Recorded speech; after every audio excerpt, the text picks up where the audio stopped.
हरे कृष्ण, राधे राधे भक्तों। आप सभी का स्वागत है मेरे चैनल पर संदीप भक्ति ज्ञान गंगा में।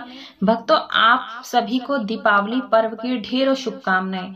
भक्तों, आज के इस वीडियो में हम जानने वाले हैं कि दहलीज पूजन, जिसे हम देहरी भी कहते हैं, दहलीज भी कहते हैं, कहीं कहीं पर इसे चौखट भी कहा जाता है, उसका पूजन हमें किस प्रकार से करना चाहिए। भक्तों, दीपावली पूरे 5 दिनों का त्योहार होता है, तो आप इस प्रकार से पूरे 5 दिन तक देहरी का पूजन कर सकते हैं। तो भक्तों, हमें अपने घर को अच्छे से सजाना होता है।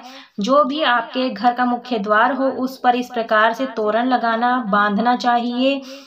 चाहे तो आप आम के या अशोक के पत्ते लगाएं बंधनवार बना करके, या फिर फूलों के और आम के या अशोक के पत्ते लगा करके भी लगाएं। चाहे तो आप आर्टिफिशियल मार्केट में बंधनवार आते हैं, वो भी लगा सकते हैं, लेकिन आम के पत्तों का बहुत ही शुभ माना जाता है, जिसे कलावे में बांध करके तैयार किया जाता है। तो मैंने यहाँ अशोक का पत्ता बांधा है और साथ में चंदन रोली से तिलक कर दिया है। तो गेट को अच्छे से धुलाई कर लें, अच्छे से वहाँ साफ सफाई कर लें, और फिर वहाँ पर हो सके तो रंगोली बना लें। बहुत ही अच्छे से आप घर को सजा सकते हैं। देख लेते हैं पूजा सामग्री में क्या क्या चाहिए। तो मैंने यहाँ पर कलश रखने के लिए छोटा सा लुटिया लिए है, और हल्दी, चंदन, रोली, अक्षत, तेल का दीपक बनाया है। आप घी का भी ले सकते हैं, शुद्ध जल ले लेंगे। भोग प्रसाद के लिए खीर बतासे लिए हैं, कुछ पुष्प ले लेंगे और अशोक के पत्ते लिए हैं, साथ में माचिस लिए हैं। तो मैंने दहलीज को अच्छे से साफ कर लिया था। उसके बाद हल्दी से या लाल मिट्टी से हमें लीप लेना है। तो भक्तों, मुख्य द्वार को भी सजा ले, क्योंकि इसी द्वार से माता लक्ष्मी हमारे घरों में आने वाली है। तो चलिए हम चौखट पूजन स्टार्ट करते हैं। तो चौखट पूजन में जो सामग्री चाहिए थी वो मैंने आपको बता दी है। आप यहाँ पर अच्छी प्रकार से लीप लें, और उसके बाद हमें यहाँ पर माता के चरण स्थापित करने हैं। यदि आप रोली से, कुमकुम से बनाते हैं तो बहुत ही शुभ रहता है, नहीं तो आप मार्केट से रेडीमेड ला करके भी पूजन कर सकते हैं। वैसे कुमकुम से बने हुए चरण बहुत ही शुभ रहते हैं। उसके बाद मैंने यहाँ पर छोटा सा कलश लिया है, मेरे पास पीतल का है। आप कलश पीतल का, तांबे का, मिट्टी का भी ले सकते हैं इस प्रकार से। और आप कलश की स्थापना कर लें इस प्रकार से। आप चाहे तो इसके नीचे अक्षत पुष्प भी रख सकते हैं। मैंने नहीं रखा है क्योंकि मैंने यहाँ पर चौक पूर लिया है। उसके बाद मैंने अशोक के 5 पल्लव लिए हैं। इस प्रकार से आप देख लीजिए, मैं इन्हें अच्छी प्रकार से टेक लूंगी। यदि आपके पास समय नहीं है तो आप इस तरह से लगा सकते हैं चरण। आप चाहे तो माता के चरण रंगोली से भी बना सकते हैं। यहाँ पर आपको जैसी भी रंगोली आती है आप वैसा बना लें, नहीं तो आप स्वास्तिक ही बना लें।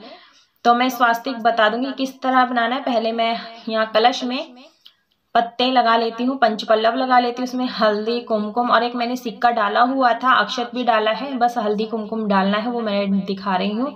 उसके ऊपर मैं खील का एक पात्र भर करके कलश के मुख पर रख दूंगी। इस तरह से हमारा पूर्ण पात्र तैयार हो जाता है, पूर्ण कलश तैयार हो जाता है। इसके ऊपर हम रखेंगे दीपक। तो इस प्रकार से आप सरसों के तेल का दीपक जला लें, या फिर देसी घी का भी दीपक जला सकते हैं, या फिर तिल के तेल का भी दीपक जला सकते हैं। भक्तों, वो शुभता का प्रतीक होता है। तो इस प्रकार से मैं आटे से यहाँ पर 2 खड़ी लाइन बना लूंगी। यहाँ पर हमें बीच में स्वास्तिक बनाना है, तो बहुत जरूरी होता है। भक्तों, आज मैं बहुत ही सिंपल साधारण सी दहलीज पूजन बता रही हूँ। तो इस प्रकार से रोली से हम स्वास्तिक बना लेंगे। आपको जो स्वास्तिक होता है ना, वो बहुत ही शुभता का प्रतीक होता है, और हमारे घर में पॉजिटिविटी आती है और घर में शुभता का वास होता है। तो इस प्रकार से आप स्वास्तिक जरूर से बनाएं।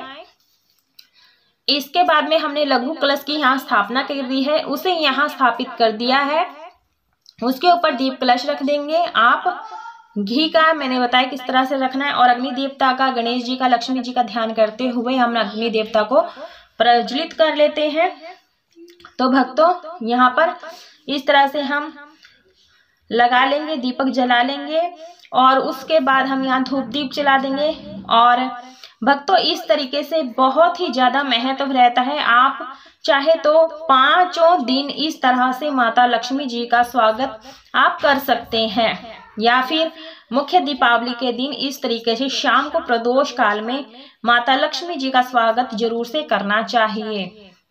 तो इस प्रकार से हम कुछ खील बतासे अर्पित कर देंगे और कुछ पुष्प अर्पित कर देंगे।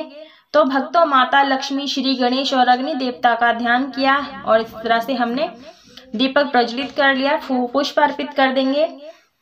अखंड दीप तो नहीं होता है, तो आप इसे ज्यादा से ज्यादा जलाने की कोशिश करते रहें। इसमें बार बार तेल डालते रहें ताकि ये 3-4 घंटे 2-3 घंटे तक जलता रहे। ये बहुत ही शुभ रहता है। शाम के समय आप यहाँ पर और भी दीपक जला सकते हैं।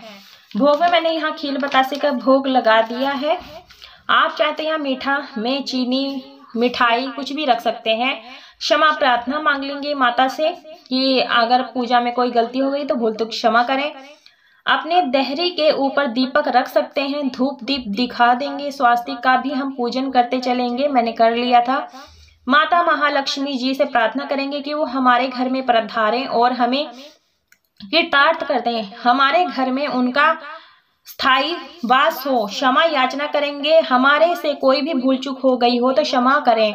तो इस प्रकार से दीपावली के दिनों में बहुत ही ज्यादा महत्व रहता है डेहरी का पूजन करना। माता महालक्ष्मी जी के जो व्रत आते हैं ना, तब भी किया जाता है। किसी विशेष अवसर पर नव दुर्गाओं में दुर्गा माँ का स्वागत करने के लिए भी देहरी का पूजन किया जाता है। तो बहुत ही सारे मौके होते हैं, जब भी देवी का आगमन होता है घर में, तब भी हम देहरी का पूजन करते हैं। भक्तों, साउथ इंडियन में देहरी का पूजन डेली किया जाता है और शुक्रवार को तो विशेष रूप से किया जाता है। यदि डेली नहीं कर सकते हैं तो इस तरीके से यदि हम अपनी दहलीज का पूजन करते हैं, बहुत ही विशेष महत्व रखता है। भक्तों, ऐसा नहीं है कि कोई यहाँ से निकलेगा नहीं। जब हमने दहलीज पूजन कर दिया है भक्तों, हम इनके साइड से ही निकल जाते हैं, इसके ऊपर पैर नहीं रखते हैं। आशा करती हूँ कि ये वीडियो आपको अच्छा लगा होगा। यदि अच्छा लगा है तो वीडियो को लाइक करें, शेयर करें, चैनल को सब्सक्राइब जरूर से करें, कमेंट बॉक्स में लक्ष्मी मैया की जय जरूर से लिखें। आज के लिए बस इतना ही। राधे राधे भक्तों, जय लक्ष्मी मैया।